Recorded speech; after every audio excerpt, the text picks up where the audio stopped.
जब त्यो यहाँ प्राण छोडिसकेपछि मलाई यहाँको केही पनि थाहा भएन।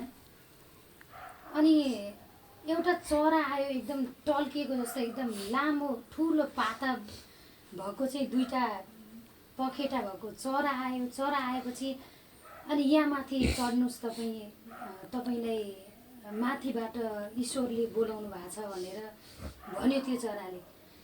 भनेपछि अनि म त्यसको त्यो प्वाखमा चढेर गएँ। जाँदाखेरि अनि मलाई कति ख्यालहरू मैले मतलब भुलि पनि सकेको थिएँ। अनि त्यस पछाडि ठ्याक्क त्यो चढिसकेपछि फेरि त्यसको साथमा फेरि तल अर्को चरा पनि रहेछ, कालो खालको चरा रहेछ। अनि त्यो कालो चराले चाहिँ के गर्यो भन्दाखेरि गिराइदियो हुन्छ यसलाई, त्यहाँबाट गिराइदियो हुन्छ माथि जान नदेऊ भनेर चाहिँ त्यसले त्यो केही कुराहरू भर्यो। तिनीहरू दुईटाको बिचमा कुरा भयो। अनि त्यसरी कुरा भएपछि अनि उसले चाहिँ के गर्यो भन्दाखेरि गिराउनु पर्छ कि क्या हो, के को टेन्सन जस्तो मान्दो रहेछ। त्यो मलाई बोकेर लगेको चराले चाहिँ गिराउनु पर्छ क्या हो जस्तो गर्यो। अनि त्यो गरिसकेपछि छङ्गाछुर भिड छ, काहीँ पनि केही पनि देखिएको छैन। माथि हेर्छु आकाश छ, तल हेर्छु केही पनि छैन। त्यसले अनि गिराउनु पर्छ क्या हो भनेर भनेपछि त अनि ठ्याक्कै यो तीनचोटि आकाश खुल्यो कि तीनटा आकाश रहेछ, तीनटा लेयर रहेछ, ठ्याक्कै आकाश खुल्यो। अनि सर्लक्क त्यो आकाश खुलिसकेपछि अनि त्योबाट यस्तो आवाज आयो कि तैँले यदि उसलाई गिराइस् भने त चाहिँ गिर्छस्, तर उसलाई मैले कसरी माथि उतार्नुपर्छ मैले जानेछु। तैँले गिराउन पाउँदैनस्, सुरक्षित साथी स्थानमा लिएर आइज भनेर ठ्याक्कै आवाज आयो। त्यो फोर्सको जस्तो एकदम लाइट जस्तरी, त्यो लाइटको फोर्स परे जस्तरी चाहिँ फेसमा परेर सर्लक्कै त्यसरी आयो।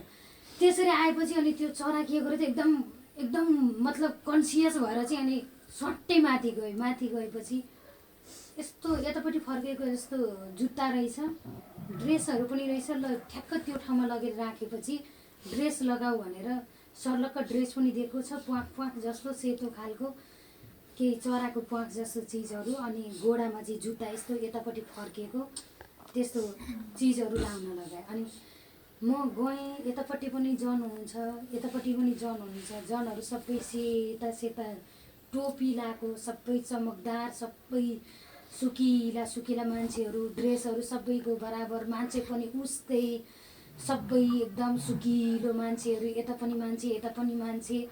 अनि उहाँहरूले चाहिँ म सर्लक्क त्यो ड्रेसहरू सबै चिज त्यहीँ तयारी रहेछ, त्यो सट्ट लाएर अनि सर्लक्क गएपछि अनि म जाँदै गर्दाखेरि त यति रेस्पेक्ट गरेको, यति आदर गरेर कि यस्तो नमस्कार गरेर यति खुसी भएर यस्तो त्यो के बाजाहरू पनि टन्नै बजेको। त्यहाँबाट अनि सर्लक्कै गएपछि अनि अगाडि ठ्याक्क त्यो एकजना मान्छे छ, त्यहाँ पुगेपछि त्यो मान्छेले मलाई गाइड गरेर अगाडि यता आउने, यता यस्तो भनेर यसरी पनि गरेछ।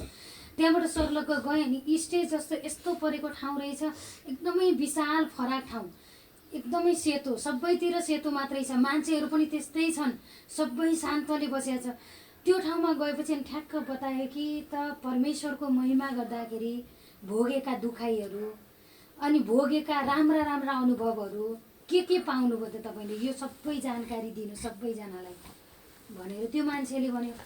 अनि गएर बोल्न भनेर लाग्छु, तब माइक पनि छैन, केही पनि छैन। न अब मलाई चाहिँ फिल हुँदो रहेछ यहाँ माइक हुन्छ होइन, अब यो साउन्ड सिस्टमहरू केही पनि छैन। सर्लक्कै यत्तिकै खुल्ला ठाउँ छ। अनि गएर बोल्न लाग्छु, सबैले सुन्नुहुन्छ, यस्तो मिठो आवाज आछ, छङ परेको आवाज आछ। मजाले बताएँ, सबै कुरा बताएँ। अनि यस्तो कोही यस्तो लालची हुँदो रहेछ, कसैले महिमा पाएर पनि नपाएको जस्तो भुलेर हिँड्ने हुँदो रहेछ। अनि कोही चाहिँ अन्तिमसम्म एकदमै पाएको गुणलाई एकदम सम्झेर रियलाइज गरेर जुटिरहनु पनि भएको छ। कोही केही समयको लागि आउनु भएको छ, कोही बिचमा फेरि पनि छोडेर जानुहुन्छ, कोही कसैको कुरामा लागेर तर्किनु भएको छ। यस्तो विभिन्न खालको मैले चाहिँ यस्तो थिम पाएँ भनेर मैले सर्लक्कै सबै कुरा बताइसकेपछि अनि ईश्वरको वचन पनि बताऊ भनेर वचन पनि बताएँ। वचन बताउँदै सबै समय मैले त्यहाँ अफ भइसकेपछि त्यहीँ बसेको छु। स्वाट्ट फेरि ठाउँ खुल्दो रहेछ अरे, सबै ठाउँ खुल्दो रहेछ। अनि मलाई यस्तो फिल भयो, टन्न जनहरू, मलाई अमर सिंह चोकको फिल याद आयो, परारको महिमा गरेको फिल याद आयो। त्यहाँ जाडो महिनामा त्यो पनि टेन्ट नहालेको जाडो महिनामा थियो महिमा, लगभग जाडो भेटिएको थियो, मङ्सिरको टाइम थियो। त्यस्तो टाइममा त टेन्ट नहाल्दाखेरि जनहरू असिन र पसिन गरेर घाम चर्केर कति गाह्रोसँग महिमा गर्नुभएको थियो। यहाँ खुल्ला आकाशमा न टेन्ट हालेको छ न केही गरेछ, यति धेरै लाखौँ करोडौँ जनहरू आँखाले भ्याइ नसक्नु जनहरू यस्तो खुल्ला ठाउँमा घाम चर्केको छ तर शीतल छ, आनन्द छ। यो के अचम्म होला जस्तो मनमा आउँदो रहेछ। अनि त्यो मनमा आइसकेपछि अनि के अरे टेन्ट नहाल्दा उता कति गाह्रो भएको थियो। यहाँ त टेन्ट नहालेर पनि यस्तो राम्रो महिमा भएको, कस्तो राम्रो ठाउँ रहेछ यहाँ त भन्ने मनमा आउँदो रहेछ। आनन्दले बताएँ, वचन गवाई, सबै कुरा बताएँ, सबै आफैमा घटेका घटनाहरू पनि सबै कुरा बताएँ। बताउँदै गएपछि ठ्याक्क त्यो सिकिसकेपछि अनि कस्तो तरिकाले अटोमेटिक तरिकाले खुल्दो रहेछ त्यो ठाउँहरू। त्यो ठाउँबाट त्यहाँ तल हुनुभएको जनहरू चाहिँ उहाँहरू त्यहाँको त्यहीँ नै बस्नु हुने रहेछ। खालि महिमा गर्ने त्यो एक आपसमा जे छ त्यसमा एकदम आनन्दले बस्नु हुने रहेछ। त्यहाँबाट फेरि भित्र गइसकेपछि चाहिँ त्यो चाहिँ स्टेप स्टेप हुँदो रहेछ। त्यो एकदम अधिकारको कुर्सी भनेर सर्लक्कै त्यहीँ बसेको छु तर म भित्र पुगेछु रे के। कसरी पुगेँ म अचम्म लाग्यो। अनि ठ्याक्क पुगेपछि अनि ठ्याक्क आडमा एकजना मान्छे, मलाई अहिले कति कुराहरू अझै याद आउँदैछ होइन। अनि त्यस पछाडि त्यो मान्छे चाहिँ सायद यसो मसिनो हुनुहुन्छ जस्तो लाग्यो मलाई, दाहिनेपट्टि बसेर सर्लक्कै। अनि त्यस पछाडि अनि महिमा यस्तो यस्तो हो, गाह्रो हामीले पनि दुःख त हामीले पनि भोगेको हो। अनि गाह्रो हुँदो रहेछ, कोहीले बुझ्ने कोहीले नबुझ्ने, बुझाउन लाग्यो कुरै नबुझ्ने, यस्तो यस्तो हुँदो रहेछ। विरोध पनि धेरै आउने, यस्तो यस्तो हुँदो रहेछ। मनमा त्यस्तो लाग्यो। अनि अरू कुराहरू पनि विभिन्न छ, त्यो वचनबाटै अरू टाइममा मैले गर्छु ईश्वरको आत्मा भएर। अनि त्यस पछाडि मलाई लाग्दो रहेछ अरे नानीहरू कहाँ गयो होला, म कहाँ आइपुगेँ, कसरी जाने होला, गाडी कहाँ पाइन्छ होला, कसो होला, के होला भनेर त्यसरी बताएपछि अनि मैले भने रे अनि महिमाको लागि त म यहीँ आएको कि म यहीँ बस्ने होला कि के होला भनेपछि अनि त्यही मान्छेले मलाई लाग्यो गुरु येशू मसीह, अनि उहाँले चाहिँ यसरी भन्नुभयो कि महिमा त सबैले गरे होइन, यहाँ बसेर के गर्ने, 10 वर्षको लागि जानुपर्छ, मात्र 10 वर्षको लागि। त्यहाँभन्दा अगाडि नै आजै राख्नुहुन्थ्यो तर के गर्ने, महिमा त गरेको छन्, सबैले महिमा गरेको छन्, ईश्वरको महिमा भन्दै त गरेको छन्, तर यस्तो अभ्यासले गरेको छैनन्, यस्तो मनले गरेका छैनन्। कोही लालचले गरेका छन्, कोहीले लोभले गरेका छन्, कोहीले केही राजनीतिक तरिकाले गरेका छन्, कोहीले के सोचबाट गरेका छन्, कोहीले के गरेका छन्, महिमा त गरेछन् तर यस्तो अभ्यास भएर यस्तो धार्मिक मन र बुद्धिले कसैले पनि महिमा गरेको छैन। अनि म एक्लै यसो गरेर के गर्ने र भन्दाखेरि घामलाई देख्या छौ, घाम एउटै हुन्छ, रातमा लाग्ने चन्द्रमालाई देख्या छौ, चन्द्रमा पनि एक्लै हुन्छ, तर त्यसले आफ्नो ज्योति आफ्नो प्रकाश दिन छोडेको हुँदैन। त्यस्तै मन बनाएर जाऊ। यहाँ जे देख्या छौ नि, ढुङ्गा र माटोको राज्य होइन, परमेश्वरको राज्य त आत्माको राज्य हो। आत्माको राज्यको लागि बताऊ। पापको मान्छे प्रकट हुन खोजिरहेको छ, त्यसले धेरै कुराले भरमाउँछ, त्यो कुराबाट पनि अलग राख। अनि हेर त यहाँको केही चिज नाशवान छ, यो केही नाश हुँदैन। त्यस्तै अविनाशी वचनहरू त्यो ठाउँमा देऊ, जे देख्या छौ त्यो जस्ताको तस्तै बताऊ। अनि आजै राख्नुहुन्थ्यो तर 10 वर्षको लागि जाऊ, संसारमै जाऊ, 10 वर्षको लागि महिमा गर्नुपर्छ। अनि महिमा त अरूले अनि मान्छेलाई मान्ने होइन भन्छन्, घरि के भन्छन्, घरि के भन्छन्। अनि कति कुराहरू श्रीकृष्ण सरहरूको पनि याद आउँदो रहेछ, अनि ज्योति म्यामहरूको पनि कुरा याद आउँदो रहेछ कि उहाँहरूले पनि यस्तो विरोध गरेका कुराहरू आउँछ, यस्ता यस्ता कुरा आउँछ। अनि मलाई कता कता यो इमानको कुराहरू पनि अहिले व्यवस्थामा गएको ती कुराहरू पनि मनमा खेलेछ त्यो ठाउँमा पुगेर। अनि त्यो कुराहरू त्यसरी खेलिसकेपछि अनि मनमा चाहिँ के भयो भन्दाखेरि मलाई मेरो मनमा हुँदो रहेछ तर कसरी भन्ने होला, उहाँलाई कसरी व्यक्त गर्ने होला भनेर मनमा कल्पना हुने, तर त्यो अनुसारको ठ्याक्क वचन त्यो त उहाँहरू यो ठाउँमा खोइ त आउनु भएको, यो ठाउँमा त तपाईँले मनदेखि गर्नुभएको छ र यो ठाउँमा आउनुभयो, यो सबै देखिनुभयो। उहाँहरू यो ठाउँमा त आउनु भएको छैन। उहाँहरूले भनेको भनेर चिन्ता नगर्नु, आफूले गर्ने काम नछोड्नु, अरू त न्यायमा भइहाल्छ नि, त्यो त चिन्ता गर्नु पर्दैन भनेर सर्लक्क त्यसरी बताउनु भयो। अनि कसरी जाने होला भनेपछि अगाडिको चराले घात गर्न खोज्यो, त्यसलाई पठाउँदिनँ, अर्कोलाई पठाउँछु। तर 10 वर्षको लागि महिमा गर्नुपर्छ, के अरे संसारमा गएर महिमा गर्नुपर्छ। पापको मान्छे प्रकट हुन खोजिरहेको छ, त्यसले विभिन्न खालका भ्रमका कुराहरू गर्छ। त्यो भ्रमका कुराहरूलाई चाहिँ निवारण गर्नको लागि वचन बोल्नुपर्छ।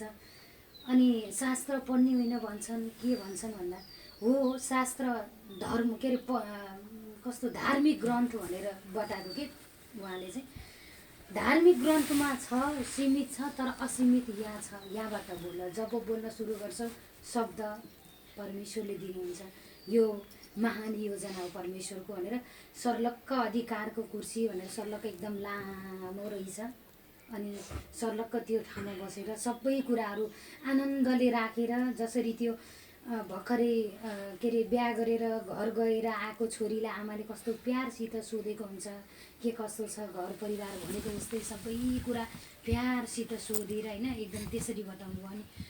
अनि कति कुराहरू परिवारको विषयका पनि कति कुराहरू बताउनु भयो। अनि फेरि कस्ता कस्ता, अनि यो कुराहरू के होला, के अचम्म होला, ढुङ्गा माटाको राज्य होइन, आत्माको राज्य भनेको छ। आत्माको राज्य कस्तो के होला, मनमा जब कल्पना हुँदो रहेछ, त्यो मनमा कल्पना भएपछि ठ्याक्क शब्द आउँदो रहेछ। उहाँबाट ठ्याक्कै मैले कसरी सोध्ने होला यो विषयमा चाहिँ भनेर मैले सोच्दिरहेछु। अड माने जस्तो गर्दो रहेछ, अलि मतलब दकस भागे जस्तो, अलि ढकलाए जस्तो हुँदो रहेछ। तर उहाँले चाहिँ बताउनु भयो कि यो सबै शब्दहरू सबै आत्माबाटै प्रकट हुन्छ, सब आत्माबाट प्रकट हुन्छ। अनि यसरी मान्छेलाई मान्ने होइन भन्छ। यस्तो यस्तो कुराहरू पनि सुनिन्छ, पोस्टहरूमा पनि देखिन्छ।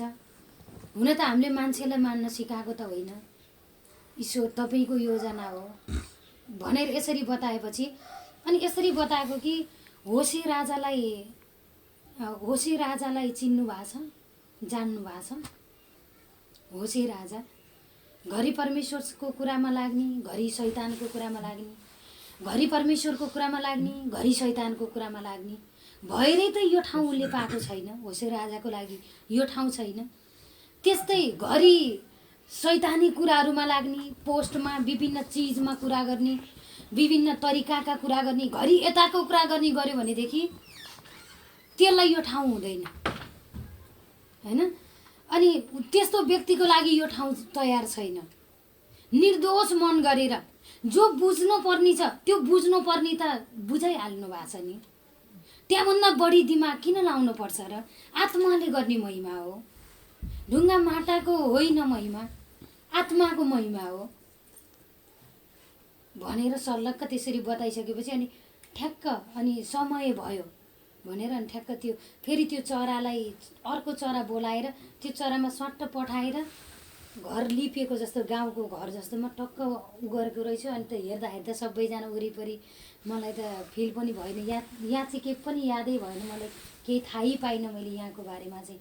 अनि त्यहाँको बारेमा कति कुराहरू मैले अझै बिर्सेँ कि कति युगको लागि कति गहिरो कुराहरू छ, सबै गहिरो कुराहरू छ। अनि त्यो सबै पिक्चर देखाएर नि भनेको छ। म आफै पनि हिजो बेलुका पनि माथि पनि गरेछु, सोचेँ एक्लै पनि, अन्य भाषा पनि गरेँ। बाटो सत्य जीवन म हुँ, हाम्रा गुरु येशू मसीहले भन्नुभएको छ नि, जानी त यसै गरी जाने रहेछ होइन, सबै महिमा यसरी जाने रहेछ। अनि हामीलाई हाम्रो आत्मा परमेश्वर आफैले नियन्त्रण गर्नुहुने रहेछ, शैतानको हातमा पर्न नदिनु हुने रहेछ, सबै परमेश्वरको नियन्त्रणमा हुँदो रहेछ। हामी असल मन गर्नेहरूको लागि चाहिँ, अनि असल मन गर्नेहरूको लागि अनि त्यहाँ पनि पोस्ट हुँदो रहेछ, दर्जा हुँदो रहेछ। त्यहाँ त्यो नर्मल जीवन जिएका, नर्मल महिमा गरेकाहरूलाई नर्मल ठाउँ हुँदो रहेछ, यस्तै गरी सम्म परेको एकदमै विशाल ठाउँ हुँदो रहेछ। अनि त्यहाँभन्दा अरू अगुवाई गरेर अनि अगुवाई गर, प्रतिनिधित्व गर, नयाँ युगको आविष्कार भइरहेको छ, त्यसको लागि नयाँ शब्द म दिन्छु भनेर यसरी सर्लक्कै सबै कुरा देखाएको। कति कुराहरू मैले अझै पनि याद नभएको जस्तो भयो। अनि जब शरीरमा त्यो प्राण आत्मा आइसक्दा चाहिँ अलिक डिएक्टिभेट भएको जस्तो, त्यसरी उता हुँदा त कति खुल्ला, कति आनन्द होइन, कति सजिलो भएको। अनि यहाँबाट उठेर ठ्याक्क जाने टाइममा नि एकदम गाह्रो, सास लिन पनि गाह्रो जस्तो होइन, त्यस्तो हुँदो रहेछ। जब जति माथि माथि गयो त्यति एकदम सजिलो हुँदो रहेछ, एकदम सजिलोसँग सास एकदम सबै आनन्द, माइन्ड पनि कुल हुँदो रहेछ, सबै एकदम फ्रेस हुँदो रहेछ। त्यसरी सबै कुराहरू ठ्याक्क नै आइसकेपछि शरीरमा जब त्यो आत्मा चाहिँ मतलब आउँदाखेरि चाहिँ अलिकति एकदम गाह्रो जस्तो, विकनेस जस्तो हुँदो रहेछ। त्यो दिनभरि चाहिँ म अलिक विकनेस जस्तो भएँ। अनि के हो जस्तो भयो। अनएक्सपेक्टेड कुरा थाहा पनि थिएन। म जिन्दगीमा संसारिकमा पनि त्यस्तो धेरै दबाई खाएर त बसेको होइन, संसारिकमै पनि होइन।